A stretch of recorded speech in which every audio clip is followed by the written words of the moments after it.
Everything started with a Wechat message. I got a message from my compound volunteer leader. She was trying to convince me to go to a hotel for self-quarantine as a negative person because my downstairs neighbors tested positive a few days back. But you know what's funny? She just conveniently forgot to mention where am I taken to, how many days I'll be gone for, and can I return home whenever I want. None of these information were disclosed. And you expect me to say, yeah, sure, I'll definitely come with you. It doesn't sound sketchy at all. So do I get into the back of this van? Also, do you offer me candies too?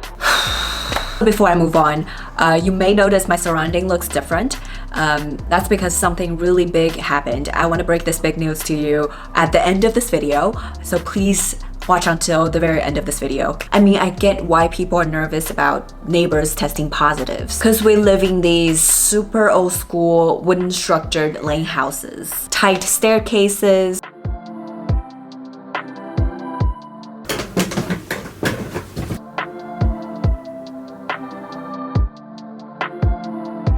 narrow lanes between buildings.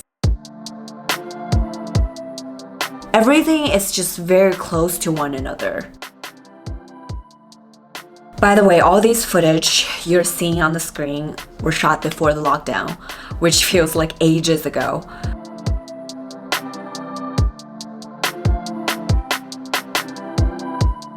So I get the concern 100%, especially with more and more positive cases popping up in our compound. But take healthy residents out of their own homes is not the solution.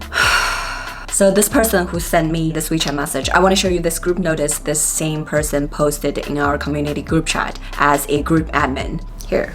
Basically, she's saying in the group chat, why are you all being so selfish? Why are you still ordering food deliveries? When you know it's dangerous, you might contract COVID from these deliveries. Why are you fighting with each other in the group chat? Please check yourself. And she's toxic parenting the whole compound through this group chat. I found it really strange that she imposed herself as this authority figure who's in charge. This dynamic is just so off, given that she's only really a volunteer for the community. She doesn't even work for the compound management, aka 居委 or 街道. Now that I think of it, she would be the definition of a Karen, a Chinese Karen too, the rare species in the Karen family. I think I'm gonna quit my community group chat. It's so toxic, honestly. It's supposed to be a community group chat where people get help from one another, and now it's turning into shit. It's giving me so much anxiety, misinformations, people arguing with each other about all kinds of things. It's a fucking mess. I'm done. On a more serious note, I was lucky I was given the option to leave or to stay. So I stood my ground and chose to stay as long as possible. Some residents in other compounds, including some of my friends, were forced to be transferred out of their own apartments as negatives, aka normal people, aka an average Joe, your Jane and John Doe, Smiths. Okay, I made my point.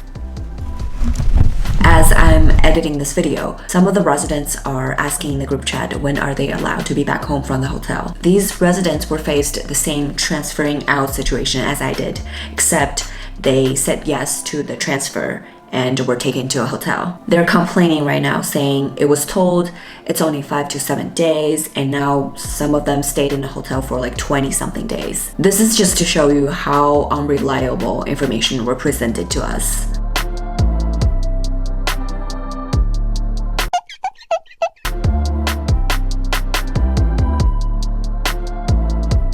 Despite the chaotic compound management, fortunately, some of my neighbors are very kind and decent people. So this is from a girl who lives in the community, who's also a volunteer for the community. She is so kind, so generous in a time that everyone's like fighting for food and meats. Oh my god, this is a big serving too.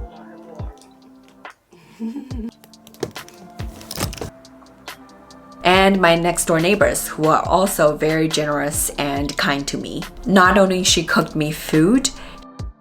So this dumpling is from my neighbor right next to my door. We actually can see each other from the balcony. I got food delivered by neighbors again. It looks so nice. I am so pampered. She also helped me with my internet situation. I was cut off internet because my data ran out, and she was very kind to offer me the Wi-Fi password of her family Wi-Fi. I also made alliance with my next door auntie.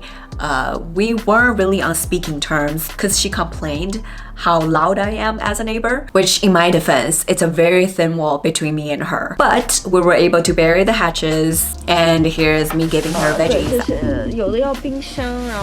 Also, some of you commented on my last video saying I should give up my rice to someone who's in need since I can't cook it. And yes, I've been doing that nonstop, giving away all my excess food. I'm giving food to my downstairs neighbors.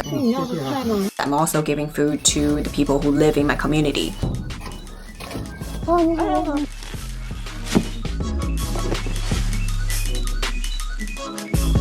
The big news, yes, I made it out of Shanghai. I escaped Shanghai.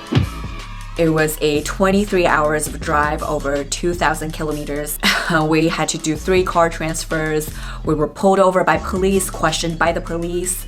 We had to walk off the highway ourselves. I'm currently back home in Chengdu. I did my 7 days of quarantine at hotel, and I'm a free woman in the city of Chengdu. It was once of a lifetime trip. So that story, the escape story, the grand escape, is going to be the finale of this whole series. Yeah, I really wanted to share this story, so please tune in for these final few episodes and this grand finale. And like this video, comment on this video. I read every single one of your comments and try my best to reply to every one of them. And the usual video, please subscribe to my channel if you can. If you want to, you can follow me on Instagram. But yeah, I'm at home, I'm in Chengdu. A lot has happened. Stay tuned.